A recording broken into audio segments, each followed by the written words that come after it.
Hello hi would be life savers. మరి NTA నుండి అయితే మనకు అఫీషియల్ పబ్లిక్ నోటీస్ అయితే రావడం జరిగింది. సో అది అందరికీ తెలిసిందే. ఇక్కడ మనకు వచ్చేసి మేజర్గా ఈ పబ్లిక్ నోటీస్లో చూడాల్సింది ఏంటి, ఇది అఫీషియల్ వెబ్సైట్లో పెట్టడం జరిగింది. మనకి నీట్ ఎగ్జామినేషన్ డేట్ అయితే ఇవ్వడం జరిగిందండి, 21 జూన్ 2026.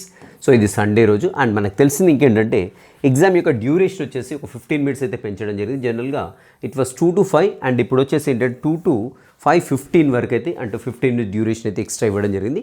ఇంకొక మేజర్ అప్డేట్ ఏంటంటే దీంట్లో మనకి ఎవరైనా వారి యొక్క అడ్రస్ టెంపరీగా చేంజ్ చేసినట్లయితే, వేరే సిటీకి ఏమైనా షిఫ్ట్ అయినట్లయితే మీ యొక్క అడ్రస్ అంటే ఆ సిటీ అడ్రస్ ఏదైతుందో అది మాత్రమే మార్చుకోవడానికి ఒక ఛాన్స్ అయితే ఇచ్చారు. అండ్ దట్టు మీకు వచ్చేసి 15th మే నుండి 21st మే అండి. సో మీకు ఒక 6 days టైం మాత్రం ఇవ్వడం జరిగింది. If at all within the 6 days you can update your address మాత్రమే అప్డేట్ చేయడానికి వస్తుంది. సో దీనికి ఫీజు అలాంటిది ఏమి ఉండదండి. ఇక్కడ no correction of particulars will be allowed except present address and choice of city as mentioned above. So ఇది తప్ప వేరేది ఇంకేది కూడా చేంజ్ చేసుకోవడం లేదంటే ఇన్ఫర్మేషన్ కూడా ఇవ్వడం జరిగింది. అండ్ మోర్ ఎవర్ ఏంటంటే సిటీ చేంజ్ చేసుకున్న తర్వాత మీరు ఏదైతే దాని అనౌన్స్మెంట్ అనేది తర్వాత మీకు అందజేయడం జరుగుతుంది ఎన్టీఏ వెబ్సైట్లో.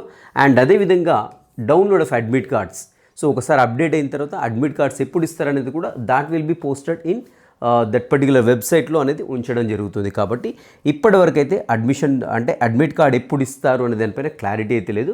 సో మనకి అఫీషియల్గా అది అనౌన్స్మెంట్ తర్వాత వస్తుంది. అండ్ డేట్ ఆఫ్ ఎగ్జామినేషన్ వచ్చేసి ఇది అవుతుందండి. అండ్ అదేవిధంగా ఒక 15 మినిట్స్ అయితే ఎక్స్ట్రా టైం ఇచ్చారు. దట్స్ ఇట్, అంతే అండి. ఇక్కడ మీకు అడ్రస్ చేంజ్ చేసుకునే అవకాశం అయితే ఉంది, అదొకటి అబ్జర్వ్ చేయండి. అండ్ మోర్ ఎవర్ ఏంటంటే ఒక 15 మినిట్స్ టైం అయితే ఇస్తున్నారు, అదొకటి పెట్టేసుకోండి. అండ్ అదేవిధంగా ఇక్కడ మనకి ఆన్లైన్ మోడ్ ఆఫ్ ఎగ్జామినేషన్ అయితే ఏముండదు, ఓన్లీ ఆఫ్లైనే ఉంటుంది. ఆల్రెడీ మీ దగ్గర ఇప్పుడు సిటీ మీరు చేంజ్ కాలేదు, సేమ్ యాజ్ ఇట్ వాజ్ మీరు ఎక్కడైతే ఉన్నారో అక్కడే ఉన్నారనుకోండి, మీరు ఎలాంటి అప్డేషన్ ఇవ్వాల్సిన పని లేదు. వాళ్ళ దగ్గర ఆల్రెడీ మీ డీటెయిల్స్ మొత్తం కూడా వాళ్ళ దగ్గర ఉంటాయి కాబట్టి యాజ్ ఇట్ ఈస్గా దాని ప్రకారం వచ్చేస్తుంది. మీరేమైనా చేంజ్ అయినప్పుడు మాత్రమే చేంజ్ చేసుకోండి. Okay, I wish you all the best. Meet in the next session. Till next session, have a great day.